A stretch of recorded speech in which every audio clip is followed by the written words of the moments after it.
We're going to explain how to get rid of those pesky grid lines in Microsoft Word. Surprisingly easy, and there are a few different ways to do it depending on what kind of grid lines you're seeing. Step 1. Dealing with ruler grid lines. If you see faint lines across your page, these are probably ruler grid lines.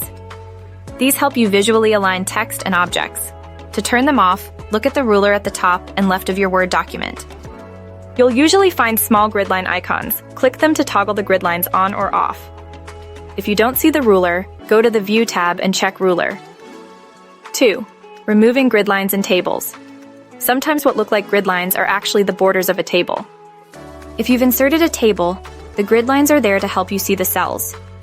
To remove them, select the table by clicking inside it.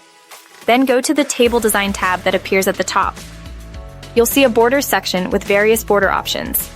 Click the arrow next to Borders and select No Border to get rid of all the grid lines around your table cells.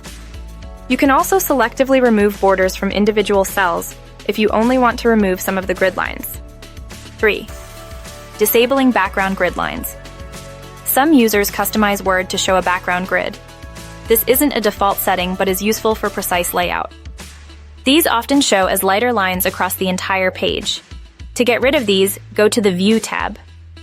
Look for an option called Grid Lines. If it's checked, meaning a tick or check mark is in the box, click it to uncheck it and remove the background grid. If there's a Grid Lines option in the View tab and it isn't checked, you likely don't have this type of grid enabled. 4. Checking for background images or watermarks. A subtle grid-like effect can sometimes come from a faint background image or watermark. If you've recently added any of these, check the Design tab and look for watermark options or background image settings. You may need to remove or modify the background image or watermark to eliminate this grid-like pattern. 5. Restarting Word, as a last resort. If none of the above works, sometimes a simple restart of the Microsoft Word application can resolve temporary glitches causing unexpected grid lines. Close the program completely and then reopen it. If the problem persists after trying all these steps, you could check for updates to Word or try searching online forums for solutions specific to your version of Microsoft Word. Remember to save your work before making significant changes to your document's formatting.